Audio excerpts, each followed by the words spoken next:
Today I'm going to get a few things for a flower arrangement for the house. Come join me.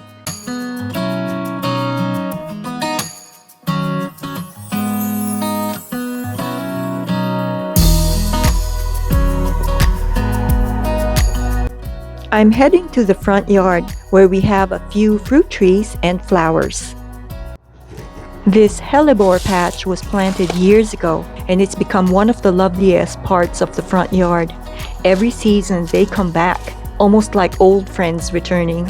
Most of them are double-petaled varieties and I love how each one is a little different. Some are soft pastels, others are rich and deep in color. Together, they've grown into a drift that quietly brightens the garden, even while little else is blooming. When it comes to cutting hellebores, also called winter roses, not every bloom will last the same. The younger flowers look pretty, but they will wilt quickly once brought inside. The trick is to choose the more mature ones. The petals feel firmer, and you'll notice little seed pods starting to form in the center. Those blooms are sturdier, and when floated in a bowl or shallow vase of water, they'll usually last around 5 to 8 days. It's a simple tip that makes all the difference for enjoying them indoors. As I said earlier, hellebores are often called winter roses, though they're not related to roses at all. They're hardy perennials that bloom in late winter and early spring, when the rest of the garden is still waking up. That's part of their charm. When everything else is quiet, hellebores quietly steal the show. Once established, they thrive in shady spots and just keep coming back year after year with very little fuss. This little patch of hellebores are actually right underneath our plum tree. One of the things I love most is their unique habit of nodding their heads downward. Out in the garden, it means you don't always see their faces unless you bend down real low for a closer look. That's why floating them in bowls of water has become such a popular way to display them. You finally get to admire all those details and patterns up close. I'll show you how once I'm done picking these flowers. Winter roses have a long history in European gardens, but they arrived here in Australia in the 1800s, brought out by collectors from England. They've thrived here ever since, especially in the cooler regions like Victoria, Tasmania, South Australia, and right here in the ACT.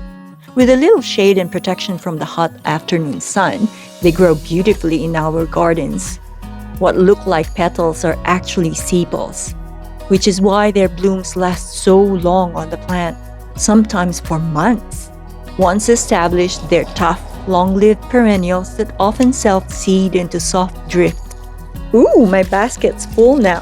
Time to head back to the house and show you how to make a floral arrangement out of these flowers.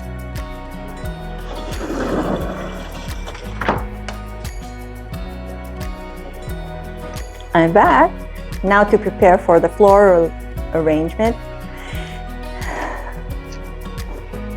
Just remember, after you've used any cutting implement or anything that you used in the garden, make sure you clean it before you keep it. If you'd like, you can oil it. What I have here is a shallow bowl. I cleaned it very well, and next I'm going to pour some nice cool water.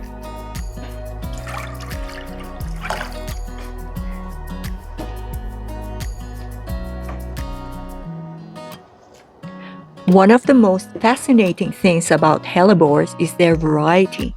Some blooms are simple singles with clean lines, while others are doubles with layers of ruffled petals that look almost like little ballerina skirts. Their colors range from soft whites and blush pinks to lime green, purples, and even near black shades. Many have delicate freckles or marbled patterns that make each flower unique.